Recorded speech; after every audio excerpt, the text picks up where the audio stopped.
Elon Musk announcing today that he's launching his own AI company called XAI to quote, understand the true nature of the universe. Joining me now, Tennessee Senator Marsha Blackburn. And I know you're having a hearing starting in 30 minutes on AI.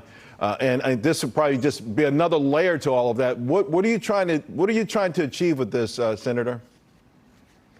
One of the things that is so important to realize is what should the guardrails be on AI. And Charles, when you look at Tennessee, our healthcare innovation community and the work they're doing, they use AI in predictive diagnosis, in looking for new cures, in disease analysis, and it really has a role to play there, really quite a significant role.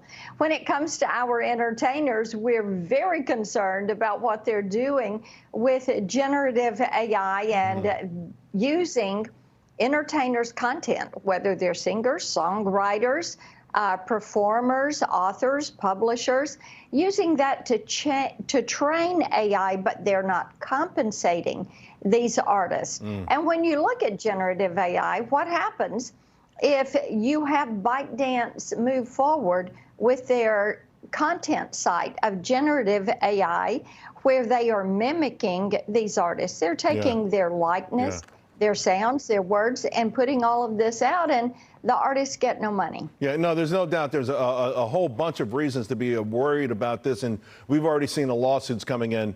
Now, what about the other side of this? In New York City, they're talking about companies having to audit their AI every single year to make sure there's no biases. And right now, the biases are sex, ethnicity, and I think maybe something else. There's nothing in there about being biased against conservatives or those sort of things.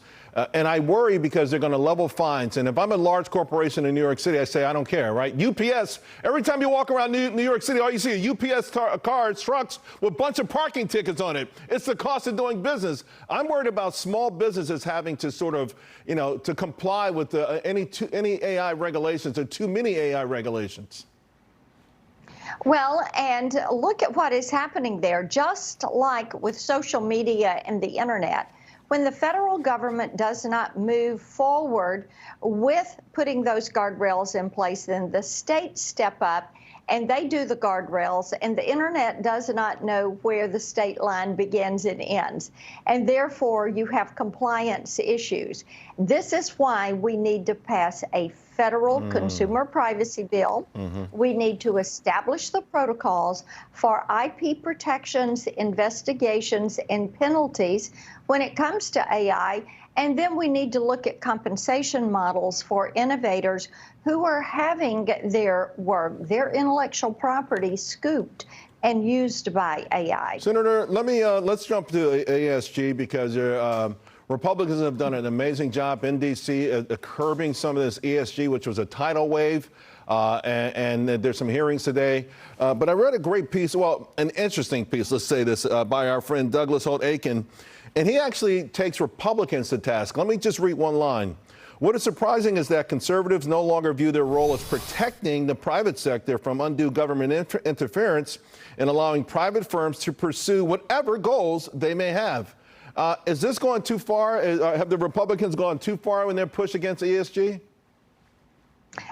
I think Republicans should continue their push against ESG because the American people, and certainly Tennesseans, are really quite upset with the goals of some of these big companies and the way they have implemented ESG and woke policies.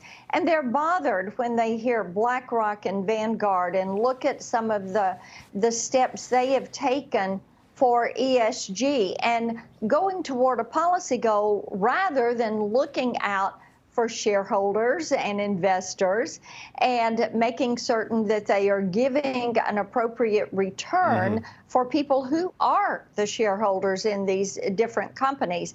And so, Charles, I think that up and down the spectrum, you're going to see people continue to stand up and say, hey, wait a minute, how about us? We're the ones that own your stock. We're the ones that have believed in you and invested in you, and you owe it to us to return on that investment.